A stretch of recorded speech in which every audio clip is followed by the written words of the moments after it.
You are now tuning into a drop of melancholy. If you are in a good mood and wish to remain so, do not watch this video. I'm glad you guys could join me for another video. So I wasn't going to talk about this whole Charlie Kirk incident. All right, I wasn't going to chime in. I wasn't going to make a video, but people asked me to make a video. Okay, I had like 5 guys email me and ask me my opinion on this. And one gentleman even sent me a video clip about this Charlie Kirk guy. And I'll be real with y'all. I didn't even know who this guy was until he got shot. I never heard of this guy before. But I think within the next 2 or 3 weeks, he's going to be forgotten about. No one's going to utter his name. No one's going to be talking about it. Yes, it's pretty hot right now in the media, you know, social media and all that. But within the next few weeks, no one's going to talk about this guy anymore. But back to the original topic. I'm going to play this video clip and I'm going to chime in after that. So stay tuned. Who Charlie Kirk was. All right, here we go. Brace yourself. Brace yourself, fam. Sorry, if I see a black pilot, I'm going to be like, boy, I hope he's qualified. Because of DEI, it begs the question, when you see a black pilot, you wonder, you say, I hope they are qualified. If I'm dealing with somebody in customer service who's a moronic black woman, I wonder, is she there because of her excellence, or is she there because of affirmative action? It almost creates thought patterns that are not necessarily. No one really cares when it's HR managers. No one cared when it was, you know, just kind of paper shufflers or even engineers. But now when it's like, wait, hold on a second. You're going to remove my appendix and you're a black lesbian. Charlie Kirk. And the Civil Rights Act, though, let's be clear, created a beast, and that beast has now turned into an anti-white weapon. This topic would have been even more forbidden 4 or 5 years ago, but it's now becoming in more and more mainstream circles.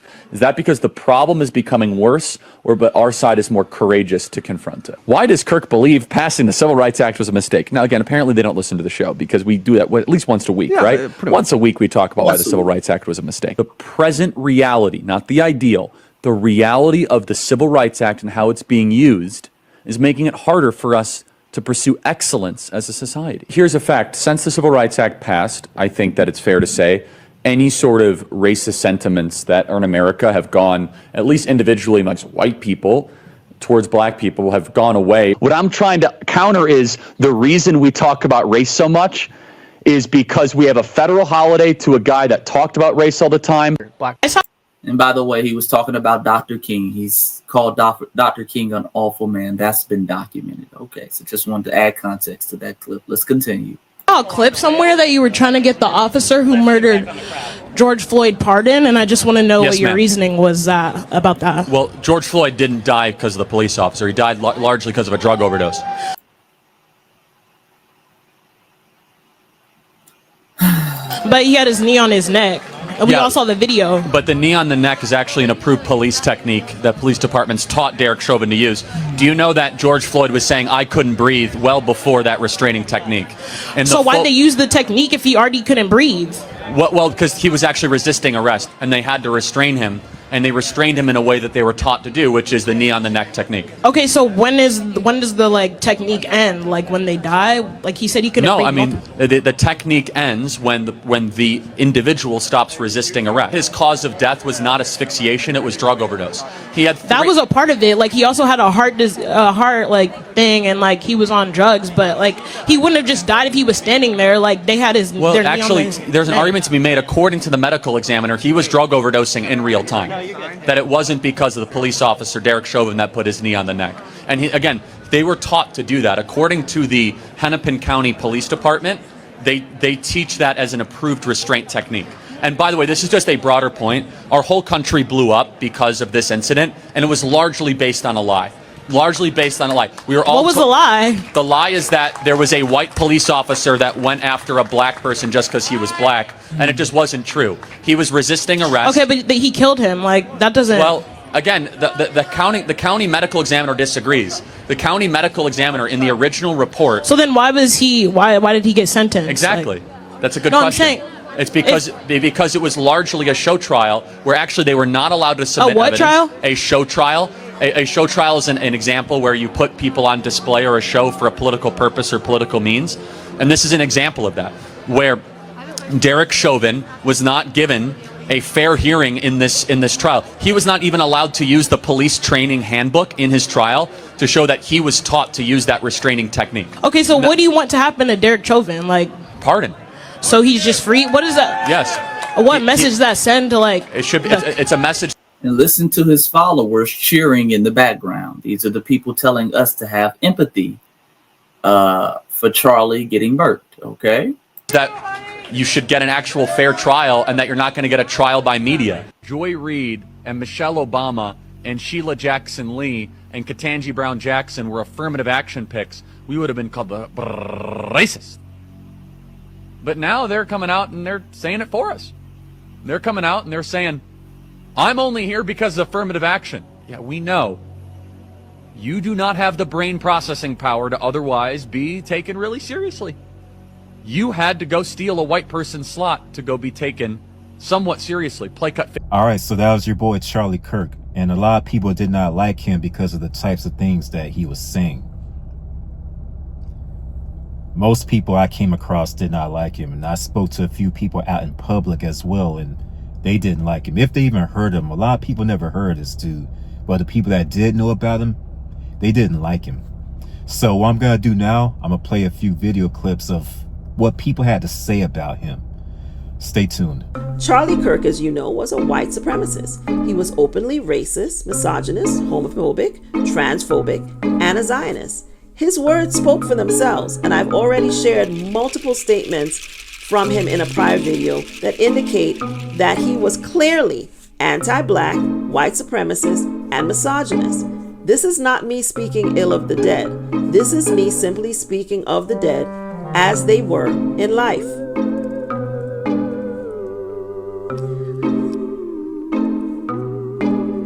I just want to say that Charlie Kirk, right, was a white racist tool for rich white racists that you don't see, right? They have billions of dollars, and they make people like him who have millions of dollars to go out as race soldiers and spread white supremacy, white ideologies all over the place. And people may say, oh, well, he wasn't dangerous. He was dangerous. The pen is mightier than a sword, right? The pen represents propaganda. You see, you could take a sword and you can kill one person at a time. You could take a pen, which represents speech, represents writing, represents typing, represents making videos like this. And you can inspire thousands, millions to do things. And his job, Charlie Kirk's job, was to bolster fragile white egos, lie, spread propaganda, misinformation, and disinformation in order to galvanize the lesser educated masses onto the white supremacist, white native ideologies, right?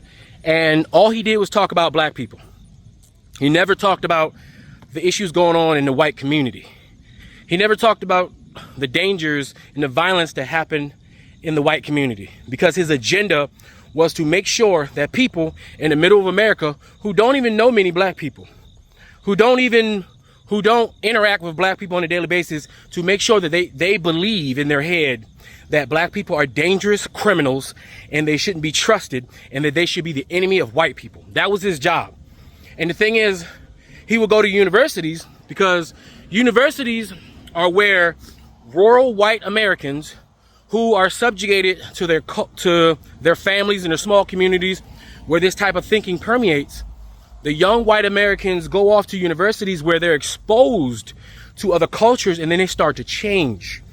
That's why the Republicans and conservatives are anti-intellectual, because once their children become smart and intelligent and they become woke to the greater world, they change their views. So that means the army, the ignorant army of white supremacy, is no longer viable. It can't stick together. So his job was as a race soldier, as a propagandist who was pumped, made a millionaire, made prominent, falsely propped up by billionaires who sit on boards and have lobbies and own all the politicians. His job was to go and try to fight against intellectualism on college campuses, right?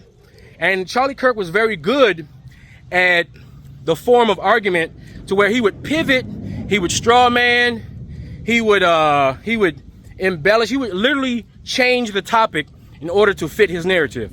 He wasn't an honest debater, right? And like I said, what he was doing was very violent. So let's not say it wasn't violent. He was violent because he was inspiring people to be violent towards people that look like me. And Charlie Kirk was just like that. This dude was not successful at anything else in his life other than being a bigot. That's his claim to fame. He has not done anything of worth. He has not contributed anything meaningful to society. He never invented anything. He's not a great thinker. He's not even a great doer. He's not like some sort of, blue-collar worker. He was a lifelong failure who found his way into success by being a racist and a bigot and harnessing the racist and bigot feelings within this country of certain segments of the population. Charlie Kirk was very much someone who was repeating white supremacist ideology in many, many ways. He was all of the things, right? Racist, sexist, all of those types of tropes he would just sort of volley as part of his normal discourse. And so a lot of the quotes that you're hearing about now was how he was and what he espoused. About all of these Negro preachers who've been in fact talking about that this man that was killed was the answer to Christ in the earth. Y'all ain't saying that. They having moments of silence in black churches all over the country over a man that was racist and a white supremacist. How dare you compare him to Martin Luther King? The only thing that Charlie Chris and Martin Luther King got in common is both of them was killed by a white man. After that, they got nothing else in common. All right, so there you have it. And there are a lot more people that's saying the same thing about this guy. Most people did not like this guy, and that's why they're celebrating, because he's dead. They're celebrating. Even to this day, they're still, the day it happened, they were celebrating, and they're still doing it right now as we speak. So what I'm gonna do, I'm gonna play another video clip, and this is actually taking place at a college campus. So I guess this journalist, or maybe he's not even a journalist, he's just a regular dude. He just decided to go on the college campus and ask questions to some of the students. He asked some of the students what did they think about the demise of Charlie Kirk, and what they had to say is kind of surprising. Okay, I was kind of shocked myself, but I'm gonna go ahead and play that clip. Stay tuned. Charlie Kirk got shot and killed. How do you feel? Happy. Goodbye. Wow. Did you see that Charlie Kirk just got shot and killed? That's good. Wow. That's good. That's good that people are getting shot just off a political view? Good that people are dying in America? Not going. Did you see that Charlie Kirk got shot and killed today? Yes, I did. How do you feel about that? I don't really have any feelings about it. Who are you? Charlie Kirk got shot and killed today. We're just getting people's opinions. How do you feel about that? Girl, someone had to do it. And that's how I feel at this point in time. But I appreciate your honesty. I truly do. So you said someone had to do it. yes. Try not to get all pulled up into that, but he was a misogynist. He was a disgusting person with disgusting beliefs. So if you had a magical wand, a magical button that you could press and keep him from being assassinated, would you press that? No. I think things happen for a purpose. And if that's how his life was ended, then that's how it was ended. So How do you feel about Charlie Kirk getting assassinated? Some people say it's deserved. To get murdered in front of his children and family? When God calls you home, you gotta go. You think God called him home? It's well deserved. For him specifically getting killed, womp womp, he got what he deserved. Honestly, I feel like he just got what he deserved. No shade. Don't you think it's disgusting to be celebrating someone's death? Well, coming from a perspective as a woman of color, and that justifies it? 100%, I feel like. Because nobody gave a when it was MLK, Malcolm X. Like, we don't like those kind of deaths either. There's no group of white people that I see pushing so hard for those type of deaths. That was a while ago. We equally condemn those deaths. Do we? So that's what those college students had to say, and I am quite shocked that they were so bold to say that on camera like that. But I guess then again, they just don't care. Okay, because they have freedom of speech too. And that's apparently what this Charlie Kirk guy was all about. People interpret it as him just spreading hate speech. That's why so many people did not like him. I think it's very hypocritical because he was all about freedom of speech, saying what he wants. He was very edgy, okay, very edgy. But when other people speak their mind and post their opinions about him, they get reprimanded some way. So many people, I'm in Central Florida, and even here, a lot of people lost their jobs just for making comments on social media. And I don't even mean making comments at their place of employment, at the job. I mean like posting something on social media. One lady, she didn't even really say anything bad about him. All she did was she quoted something that he said, word for word, and she got fired for it, just for repeating something he said. See, so it's very hypocritical because these people want to defend him, saying that he can have his opinion and all this stuff. He can say what he want to say, but when another person do the same thing, they get reprimanded. They lose their job or get put on suspension, something like that, some kind of reprimand. So right there, it's just very hypocritical, and that's what I don't like. A few teachers had lost their job. Okay, there were college professors, teachers, than just your regular entry-level positions. A lot of those people lost their jobs for making comments about this guy. You know, since they want to play so dirty and fire people from their job, fire people from their jobs, make people lose their livelihood, everybody should post a negative comment about Charlie Kirk. I guarantee you they won't lay off the whole population. All right, I guarantee you they won't do that, because that means they're going to lose money. Okay, if no one's working for them, no one's working their little BS jobs, they're not going to lay everybody off. They just want to pick on certain people and make an example out of them. That's what they're trying to do. I already figured this out, and I'm sure most of you have as well. They just want to make an example out of people. They want to put fear in the hearts of people that if they speak negatively about this guy, they're going to be fired, whatever. Some kind of reprimand will ensue. See, if everybody get out there, if every teacher at the local high school posted a negative comment about Charlie Kirk, you really think they're going to get rid of every single teacher? Or let's say Walmart, if every single Walmart employee posts something negative about Charlie Kirk, you really think they're going to get rid of every single employee? No, they're not.